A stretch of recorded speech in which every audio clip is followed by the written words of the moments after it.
Dieu est en train de dire que désormais, tout ce qui est fait à base de terre, pour prospérer, doit travailler. Pour manger, doit travailler. Mais j'ai envie de te dire, ce n'est pas comme ça que Dieu avait créé les hommes au début. Amen. Dieu n'a pas créé les hommes et ne les a pas appelés à prospérer à partir de leur travail. La prospérité à partir de ton travail n'est pas une bénédiction, c'est un châtiment. J'aime quand je prêche et puis tout le monde est calme comme ça. J'aime ça. Qui me suit? Amen. La prospérité à partir de ton travail n'est pas une bénédiction, c'est un châtiment. Si tout ce que tu reçois sur la terre vient de ce pourquoi tu as travaillé, Dieu ne t'a pas béni. Amen. Parce que l'ouvrier mérite son salaire. Le salaire n'est pas une faveur. Le salaire est un droit. Si je travaille, que tu me dois 300 000 à la fin du mois, quand tu me payes 300 000, tu ne m'as pas rendu service. Il n'y a pas de merci. Parce que les 300 000, c'est le salaire, la rémunération de mon travail. La bénédiction va au-delà de ton travail. Voilà pourquoi Isaac a semé et il a moissonné le centuple. C'est-à-dire que Isaac a semé, il a moissonné ce qu'il devait moissonner. Et la bénédiction a envoyé 100 fois ce qu'il devait moissonner. Ça veut dire que la bénédiction est venue s'ajouter à 99%. La bénédiction a envoyé 99 fois ce qu'il devait semer, ce qu'il devait moissonner. Donc tu vois que la bénédiction a donné au-delà de ce pourquoi il a travaillé. En réalité, j'ai envie de te dire, la Bible dit que ce que les hommes vont chercher, Dieu donne ça à ses enfants pendant qu'eux ils dorment. L'homme que Dieu a créé, il n'a pas créé pour souffrir, il a créé pour dominer. Amen. Et j'ai envie de te dire, l'argent n'est pas un objet, l'argent est une entité. On ne cherche pas l'argent, on domine et on attire l'argent. L'avenir n'appartient pas à celui qui se lève tôt. Commence à devenir spirituel et tu comprendras les choses de l'esprit.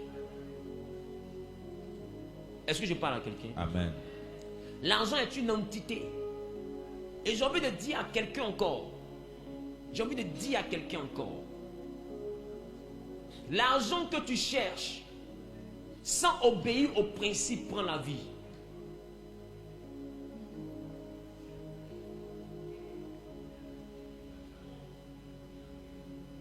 L'argent que tu cherches, sans obéir au principe, prend la vie.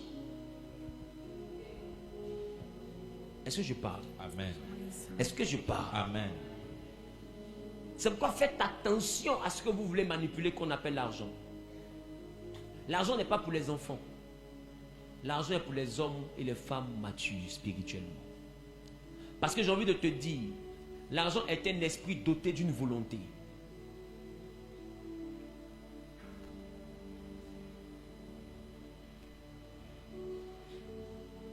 Comme on dit gagner de l'argent, en anglais on dit quoi?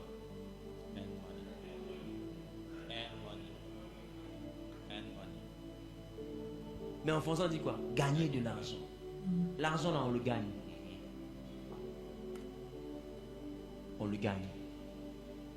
Or gagner c'est un dérivé de la victoire. La victoire c'est la suite d'un combat.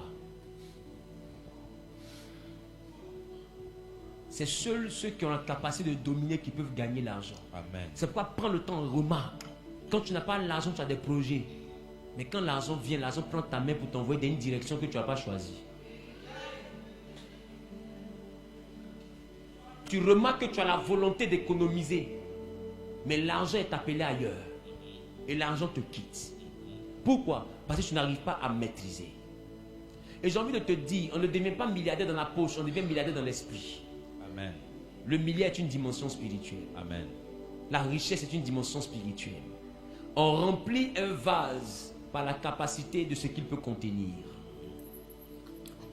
Donc quand tu pries pour être millionnaire, demande à Dieu d'élever ton esprit à la dimension de celui qui peut dominer les millions.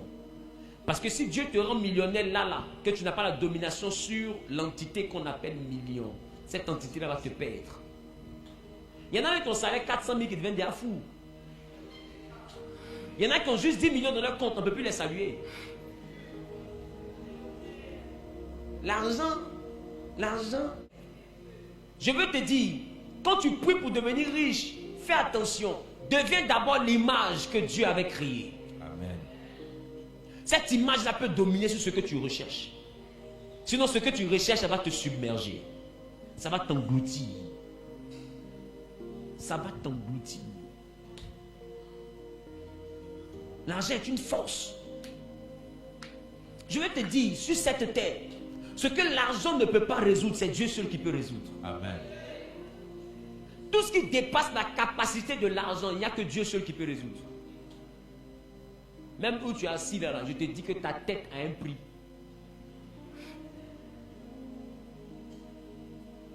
Est-ce que je parle à quelqu'un? Amen. Ta tête, touche comme ça. Ta tête que tu vois là, c'est un prix. Il y a des gens, si on leur a donné le prix, c'est toi, ils vont chasser à Abidjan ici comme un gibier. Ils vont te traquer comme on poursuit à Gouti dans la forêt là. Pourquoi? Parce que ta tête a un prix. Est-ce que je parle à quelqu'un? Amen. Fais attention. Dis avec moi, l'homme que Dieu a créé. L'homme que Dieu a créé.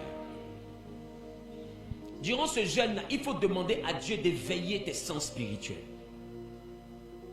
Il faut lui demander de t'apprendre à voir comme Adam voyait. De t'apprendre à voir comme Adam voyait. Et de t'apprendre à te déplacer comme Adam se déplaçait.